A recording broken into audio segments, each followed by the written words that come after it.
Greetings and thanks for clicking on the video and giving it a look. We're going to talk about keeping it in the groove, going to demystify tracking force and some of the other adjustments you'll find on your tone arm. I'm going to tell you a little bit about what they do to affect the sound you hear from your turntable and why they're important. A lot of the information I'm going to talk about in this video we've talked about before in other videos, but it's been kind of scattered throughout videos and it's never been put in one place here on this channel.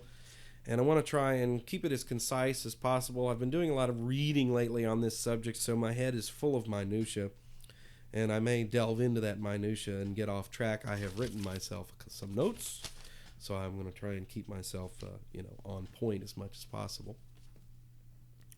Get a lot of questions from people. They're telling me that their turntable is skipping, or they're hearing distortion, or sorry, bumped the table there. They're hearing distortion or something like that, and they want to know what they can do to fix this problem and why this is happening. So as we go through the different points here, all of this can affect the sound of your turntable. The first thing that you need to understand, if you're one of those people that would like to try and apply their mind to the mechanical part of what is actually happening when you put the needle on the record, the first thing to understand is that we're asking the impossible when we play a record. We're asking it every time we play it, because the little squiggles and bumps that are cut into the grooves, the groove wall of our records, represent very faithfully the sound vibrations that were sent to the cutter head when that process was done. And in order to faithfully reproduce those exactly as they were intended to be heard, the little chunk of diamond that is at the end of the cantilever, which is the stick that holds the diamond on the cartridge, must never leave contact with the groove walls throughout the entire playing process from the beginning to the end, no matter how loud the audio gets, no matter how much modulation there is, and no matter how intense the high frequencies gets. Most people know that with records, that the hardest thing for the stylus to track is very intense, high-frequency sound.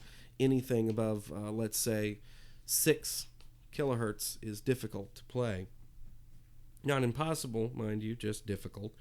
And usually that's the first place that we will start to hear a problem in the sound itself, if there's something that's not quite right with our setup or the cartridge. It's usually the first way that you're going to figure out that your stylus is wearing and needs to be replaced. You're going to start hearing what is known as sibilance, which is high-end mistracking. Sibilance can be heard on S's, cymbals, and usually is a psst sound that is unnatural. And on top of those sounds, sometimes it can be heard as a clicking sound as well at the onset of the attack of certain sounds, like anytime somebody says the letter I, you may hear a click there, and that is telling you that you've got some mistracking going on. The other form of mistracking distortion that you might hear is a kind of a hashy, buzzy sound. It is usually what people call inner groove distortion, because as you work your way toward the center of the record, the velocity of the groove itself, as that the stylus it's moving under the stylus, the velocity goes down, and you can notice this kind of distortion even more. It's kind of a hashy, buzzy sound. You'll hear it on people's voices, guitars, and it is a form of mistracking where the stylus is losing contact with the groove wall and then slamming back into it, which makes a whole bunch of little clicks. And if your preamp, for instance, has a little treble boost in it, or maybe is actually distorting somewhat, it will actually make this type of distortion more easy to hear in the output from your speakers. Anywhere along the line that you have an unnatural treble boost will actually make this sound worse than it actually is. So it's good to have a good preamp and a nice flat phono cartridge to start with, and it'll minimize how much of this you hear. But if you do hear this kind of distortion, you know one thing is happening for sure. The stylus is leaving the groove wall. It is actually losing contact. It is rattling around inside the groove. Not only is it unpleasant to hear, but any time that the stylus is leaving the groove wall, you can be assured that damage is being done to your record. So if you have a cartridge with a stylus that is past its prime, or you have one that is not set up properly as far as tracking force, anti-skate, and the other things we'll talk about as we go along, then you know for sure that you're damaging your records when you hear that sort of distortion, and you need to do something about it. Now, vinyl is rather elastic, and it does give you a little bit of leeway. It has to be played repeated times with that same splattering sound before you actually engrave the splatter into the groove, and no matter how good of a cartridge you have from that point on, you are always going to hear a little splat on that S because of that. But if you do hear distortion, try and go after it as quickly as possible. Either replace your stylus or check your setup. A turntable that is skipping. In other words, I hear this all the time. I'm playing a record, there's nothing wrong with the record is clean, there are no scratches on it, and it just skips. This is usually caused by something being wrong in the setup of the tone arm, and you need to address that issue. Skipping is never, ever, ever, ever tolerated. It is not normal in playback of records, and your records should never skip unless they are severely damaged. Now, if you're playing a severely damaged record, then you may encounter a skip if there's something in the groove causing that to happen. But on a good clean record that doesn't necessarily have anything wrong with it, and your turntable is skipping, something's wrong and you need to address that. So let's get into some of the things that you can do to minimize some of the evils that we just talked about here. The first thing, and probably the most important thing to do, is make sure that your turntable is level and on a stable surface. Leveling the turntable sometimes involves adjusting the feet. Many nice turntables have feet that you can turn and change the height. You get a spirit level to do this, and you put it on the turntable platter itself. You want to make sure that that platter is as level to Mother Earth as you can get it, and you want to do it in all planes. In other words, it's not just level this way, but all the way around. You turn that platter slowly with that spirit level sitting on it, and that bubble shouldn't move. That'll let you know that you're starting out in a good place as you make other adjustments to the turntable. The next most critical thing that you need to do is adjust your tracking force properly. And this gets tricky because there is no such thing as a perfect tracking force. It changes from cartridge to cartridge. It can even change from record to record depending on the state of the records that you're trying to play. So where do you begin? Well, if you buy a cartridge, the literature that comes with the cartridge is going to have a recommended tracking force. Most of them do. And they will also have a tracking force range stated. So for instance, you may see a cartridge that says tracking force range is 1 to 3 grams with a recommended tracking force of 2. Usually the recommended tracking force is right in the middle. And it should be a good place to start. In other words, if you have an AT95E cartridge and it says 2 grams, then set your turntable up to track it at 2 grams. In the case of the Audio-Technica AT120E, which I have one right here, it's the stated recommended tracking force is 1.4 grams with a range of 1 through 1.8. I find the 1.4 to be a little low, and I think that you need to run that particular cartridge a little bit closer, like 1.7 grams, closer to the top of the range, and that's true of most cartridges. The recommended cartridge or the recommended tracking force is a good place to start. You may end up turning that up. How do you set the tracking force? You do it by ear. You listen for the distortions that we just talked about, and the higher the tracking force, the better contact you maintain with the groove walls, the less distortion you're going to hear. However, you can overdo it. You can push the cartridge to a point where there is no more no more tracking force will make a track better. You are just basically now over tracking the cartridge and damaging your records, because as tracking force increases, record damage is happening. But tracking a cartridge too low can be worse than tracking it too heavy, because now we have created a situation where we are causing the stylus to not have enough pressure to maintain contact with those grooves. We're hearing lots of sibilance and lots of distortion in the signal, and we know we're doing damage to the record. Matter of fact, we do far more damage to the record tracking too light than we do too heavy. And many people think, well, I'm going to track this cartridge. For instance, the cartridge says it's supposed to track at 3 grams. I'm going to do it at 2.5 because I think that's too heavy. Well, they either can't hear the distortion or they ignore it, and they're actually doing more damage to their records than if they tracked it at 3. The next thing to consider as you're setting up your turntable and thinking about your tracking force is the anti-skating. Some turntables have this adjustment, others don't. The lower end turntables tend not to. As a matter of fact, the Pioneer PL990 we talked about earlier doesn't even have a tracking force adjustment. The reason why is because it uses an integrated AT3600 cartridge from Audio-Technica, and it's already engineered into the tone arm. If you have a turntable like that, then there's not much you can do about it one way or the other. Some of the P-mount turntables from the 80s with the plug-in cartridges do not allow you to change tracking force or anti-skate. It's already programmed into the arm. The P-mount system was designed to kind of take that off of the end user, and it put it on the cartridge manufacturer. In other words, they said you have to manufacture a certain cartridge with this much compliance. It has to be able to track at 1.25 grams, and it has to be this weight to track properly. It was a good system. Some of those cartridges were really good, and some of them don't track very well. The modern batch of Audio-Technica P-mount cartridges track well at 1.25 grams, so it's definitely acceptable performance.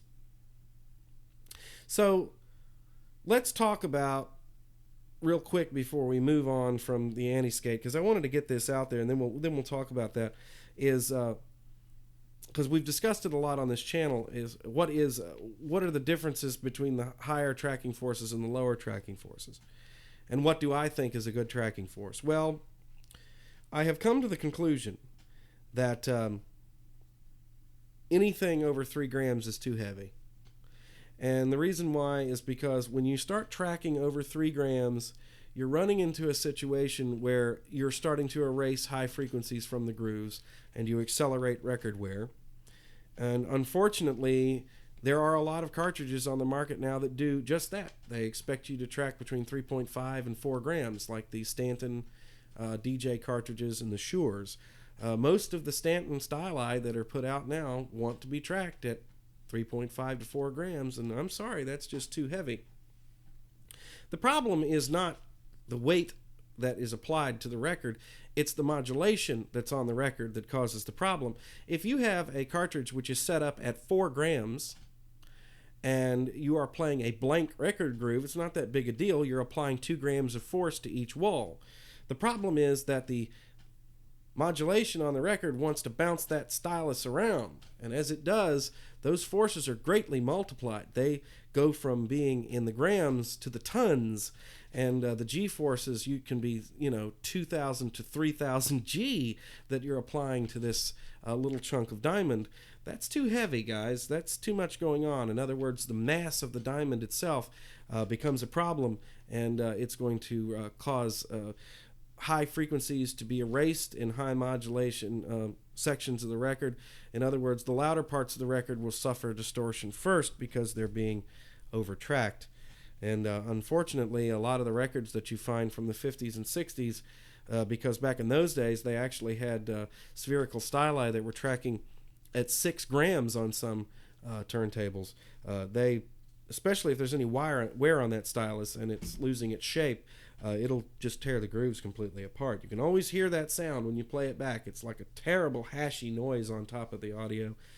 So I'm not big on that. I think over 3 grams is too much. I know that I have said in the past that, well, maybe it's not that big a deal, but the latest round of research I've done says that. What tracking force is too low? I think anything below 1.5, you're going to run into some issues. Even if the cartridge is compliant enough and the cantilever is limber enough to be tracked at that level without mistracking a great deal, some records have a kind of a waxy film that's down into the grooves. They come that way. I don't know what the stuff is. And as you play the record, the stylus tends to gouge this stuff up out of the groove. With cartridges that track really light, and I've noticed this with the AT P-mount cartridges, what happens is that stuff actually builds up on the stylus, and it makes the record start to sound fuzzy. And I'm not talking about it in a distorted way. It's like it's the junk that's building up on the stylus is lifting it up from the groove, and you don't get accurate results. And of course, you have to go clean the stylus. I use the magic eraser method, works just fine. But I noticed that that's more of a problem as you track below 1.5. So I have pretty much come to the conclusion that anything right around 2 grams is probably optimum. And of course, that changes with records. And one more thing about tracking force before we move on to anti-skate, and that is, what if I have a record that's in really bad shape? I'm trying to get one play out of it. Can I increase the tracking force? Yes, you can. As a matter of fact, you can take an American penny and you can put it on top of your head shell, and that will add exactly 1 gram to whatever you're tracking. So if you have it set up at 2 grams, but you want to track this damaged record at 3, you can try that. I don't recommend it, but it's one way to very quickly add some tracking force so you can get through that record and get it recorded, let's say, and then get rid of the record. No, I would never recommend constantly leaving that up on top of the head shell to play everything. You can do it, though. All right, let's move on to anti-skate. We already mentioned it, but I realized I wasn't finished with tracking force. Anti-skate is a setting that tries to counteract a physical thing that happens with the tone arm. In an S-shaped or even a straight tone arm with an offset head, you get a force that happens where the arm wants to get, let's say that this is the spindle here, and the head of the tone arm is just a little bit ahead of the spindle to maintain proper alignment with the grooves, to keep the stylus aligned properly, okay? And what happens is that as the record plays and as the tone arm moves toward the middle of the record, it wants to kind of pull itself on around that spindle a little bit, and that's called skating force. It's worse as you get toward the center of the record. Now, some turntables have compensation for this. Most of the better ones do. Some of the lower end models don't. If your turntable does not have anti-skate, nothing you can do about it. Don't worry about it, because it's either engineered into the tone arm already, or it just isn't there. The skating force goes up as tracking force goes up. So the main thing is to try and keep your tracking force as light as possible without causing audible distortion. We want to find that perfect little point. If your turntable does have an anti-skating compensation scheme of some sort, then if it is a dial with numbers on it, if you are tracking at 2 grams or close to 2 grams, set it on 2. Now you got to remember that anti-skate is an approximate setting because it goes up as we get toward the center of the record. It also changes with the amount of modulation that's on the record. The more friction that is applied to that stylus, the more the anti-skate force will play on it. So we're just trying to get it into a range where we are trying to negate that just a little bit. Why is anti-skate a bad thing? Well, because what it'll do is it causes the stylus to want to ride up onto the inner wall of the groove, the left channel. And usually you can tell it's going on because you'll hear distortion in the right channel because the stylus is being pulled away from it, and it can also cause more wear on that left channel. So on a turntable that has anti-skate, you want to set it properly. If it's a dial, set it to whatever the tracking force is. You're tracking at 1.8 grams, set it just under 2. If it's 2, you're tracking at 2 grams, set it at 2. Some turntables have an ingenious little weight system. It's a little weight on a string, and there's certain notches that you put the little loop around.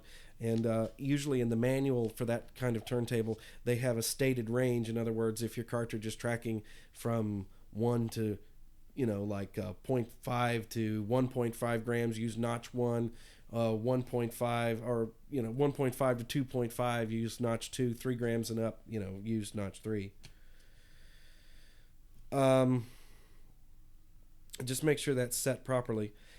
I've seen this before, guys, and unfortunately, it's even on some of the older test records where they have a little blank spot. You find a record that has a blank record, and you put your needle down on it, and you set your anti-skate. by turning the dial until it doesn't move either direction in a blank groove.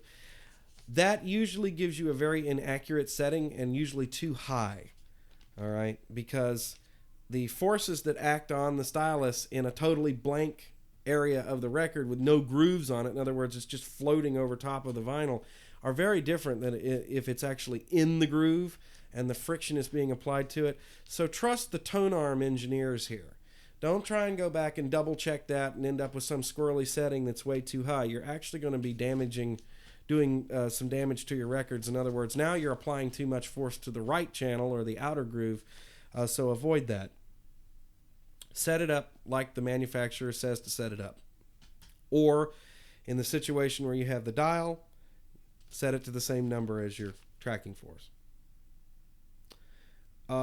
Before we move on to that, what if I have a brush on my stylus? Well, usually the brush adds 1 gram. So if the total tracking force you're using is 3.5 grams, but your stylus is actually tracking at 2.5 grams or something like that, set your anti-skate for what the stylus is doing, not what the brush added on does. This happens with certain Stanton cartridges and some of the Shure cartridges. If you don't have a brush on your cartridge, don't worry about it. So that's about as much as we can talk about anti-skate. Now, the last 2 things that we have to talk about, you either may or may not be able to do much about, depending on your turntable. The first thing is something called vertical tracking angle. Vertical tracking angle is ensuring that the cartridge is writing relatively flat to the surface of the record. In other words, the stylus is on a 20-degree slant, about this much. Let's pretend that this is the groove to the record. You want it to be at that 20-degree slant. And the reason why is because the cutting stylus is usually set to around 20 degrees. And the cutting stylus is shaped like a little shovel, by the way. It's made out of sapphire. And its job is to dig the lacquer out of the original master disc. And it's heated, too, to about 300 degrees to help do this. We cannot play back records with styli that are the exact same shape as the stylus that cuts the record, because if we did, we would recut the groove. So that's why we have all these ingenious stylus shapes from spherical all the way up to Shibata. Whichever one you're using, you're going to want to make sure that you want to get your vertical tracking angle as close as possible.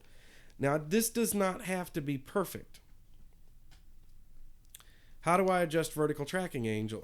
Well, if your tone arm has a height adjustment, you want to adjust it to where it's pretty much level when it plays a record straight across, and the cartridge is presenting itself pretty much level to the record.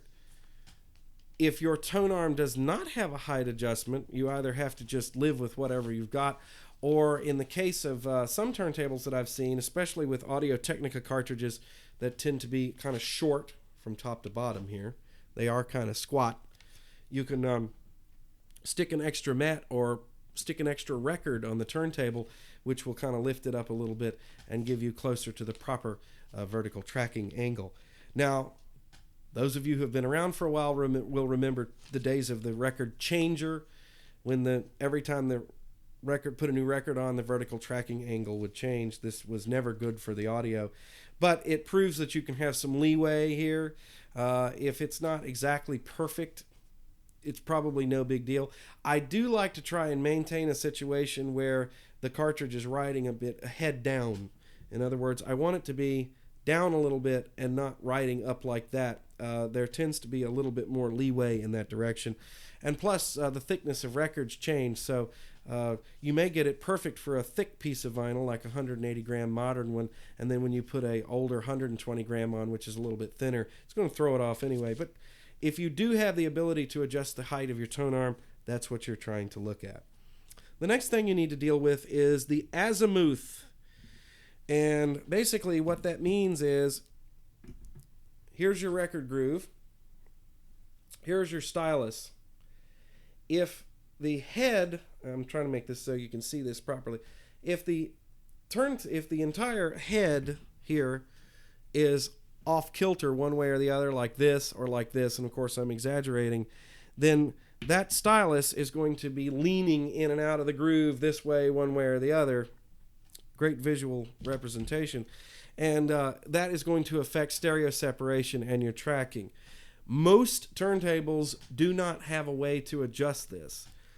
If it's as close to perpendicular or, up and down as you can get it, it's probably all right. However, every now and then you will find a head shell where the plug in the back, this part right here, is not properly put in, and it causes the head shell to be out of kilter. Replace that head shell. Find another one that is better.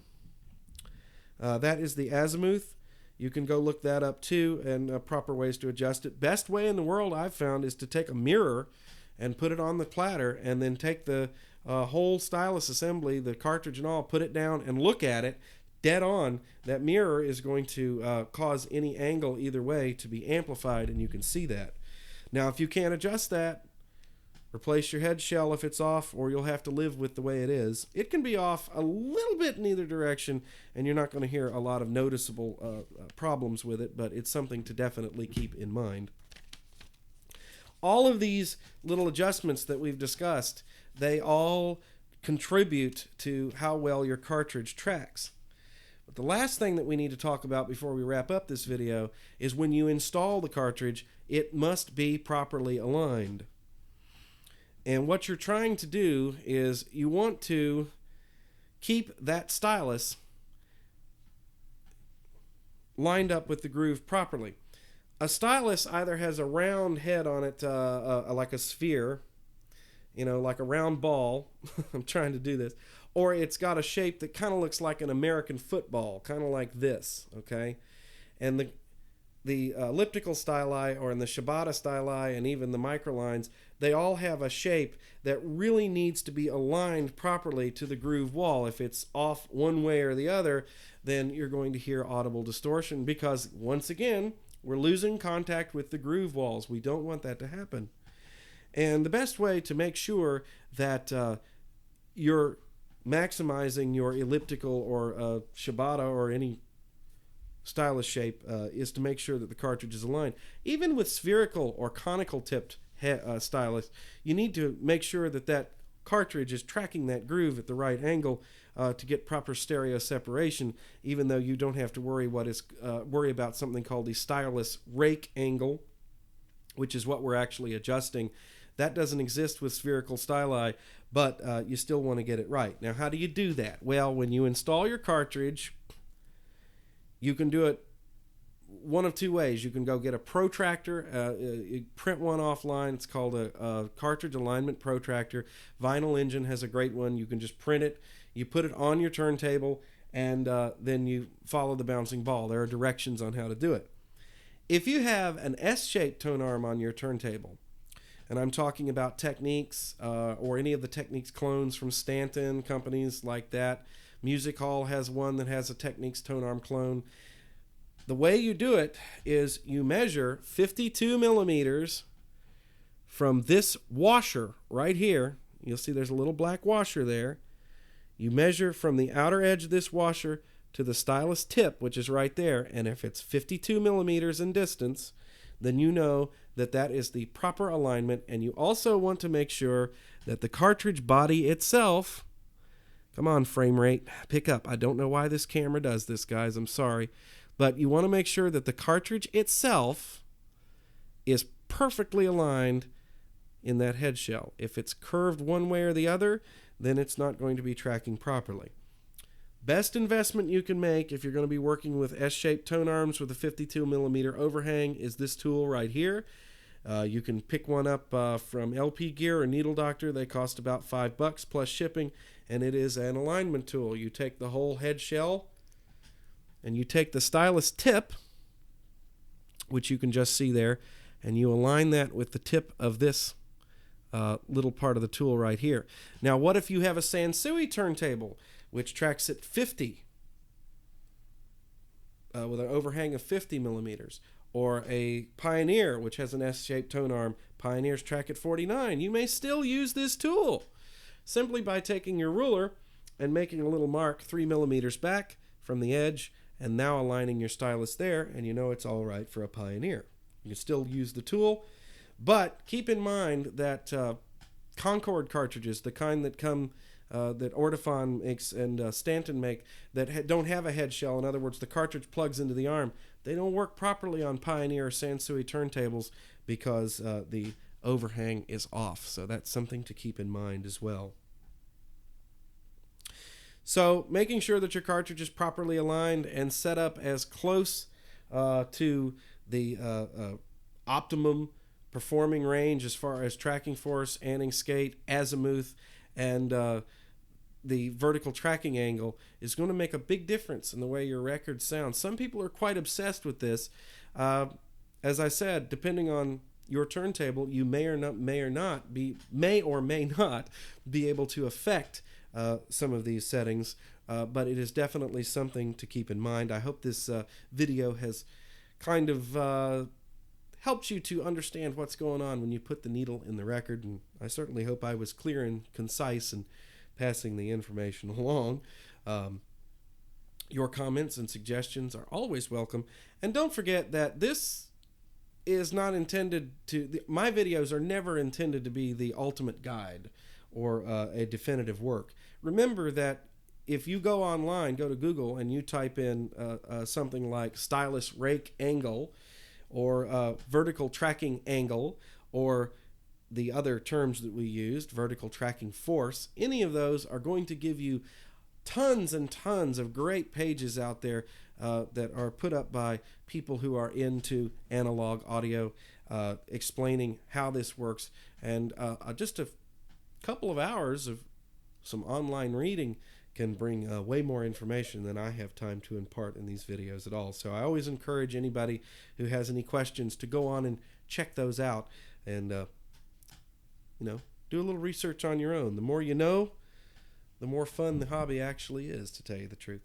Thanks for watching. Talk to you again soon.